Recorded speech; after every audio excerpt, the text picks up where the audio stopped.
കോതമംഗലത്ത് നിന്ന് കുട്ടമ്പുഴ താളുംകണ്ടം നഗറിനെയും വേങ്ങൂർ പൊങ്ങിൻചുവട് ആദിവാസി നഗറിനെയും ബന്ധപ്പെടുത്തി KSRTC ബസ് സർവീസ് ആരംഭിക്കുന്നു. സർവീസിന് മുന്നോടിയായി ട്രയൽ യാത്ര നടന്നു. കുട്ടമ്പുഴയിലെ താളുകണ്ടം നഗറിൽ നിന്ന് വേങ്ങൂർ പൊങ്ങിൻചുവട് ആദിവാസി നഗറിലേക്ക് KSRTC ബസ് സർവീസ് വേണമെന്നത് പതിറ്റാണ്ടുകളായി നാട്ടുകാരുടെ ആവശ്യമായിരുന്നു.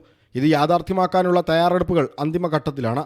കോതമംഗലം MLA ആന്റണി ജോണിന്റെയും പെരുമ്പാവൂർ MLA എൽദോസ് കുന്നപ്പള്ളിയുടെയും നേതൃത്വത്തിൽ KSRTC ഉദ്യോഗസ്ഥർ, പൊതുപ്രവർത്തകർ തുടങ്ങിയവരാണ് ട്രയൽ യാത്രയുടെ ഭാഗമായത്. ട്രയൽ യാത്ര വിജയകരമായി പൂർത്തിയാക്കി. വനത്തിലൂടെയാണ് കടന്നു പോകുന്നത് എന്നുള്ള നിലയിൽ തന്നെ നമ്മൾ പരിശോധിക്കുമ്പോൾ വന്യമൃഗങ്ങളുടെ അടക്കം കണ്ടുകൊണ്ട് കാനന ഭംഗി ആസ്വദിച്ചുകൊണ്ട് പറഞ്ഞാൽ തീരാത്തത്ര വിശേഷങ്ങൾ ഈ യാത്രയിലുണ്ട്. എല്ലാ ദിവസവും രാവിലെ 7 മണിക്ക് പൊങ്ങഞ്ചുവട് നിന്നാണ് ഈ വാഹനം പുറപ്പെടുന്നത്. പൊങ്ങഞ്ചുവട് വന്ന് കോതമംഗലം എട്ടരയാന്ന് വന്ന് പിന്നെ കാക്കനാട് കളക്ടറേറ്റിൽ എത്തി അതിനുശേഷം എറണാകുളത്ത് എത്തുന്ന രീതിയിലേക്കാണ് ക്രമീകരിച്ചിരിക്കുന്നത്. പൊങ്ങിൻചുവട് ആദിവാസിക്കുടിയിൽ നിന്നും രാവിലെ 6 മണിക്ക് എറണാകുളത്തേക്ക് ബസ് പുറപ്പെടും. മലയാളികളുടെ സ്വന്തം ആനവണ്ടിയിലുള്ള യാത്ര വൻ വിജയമാകുമെന്ന പ്രതീക്ഷയിലാണ് അധികൃതർ.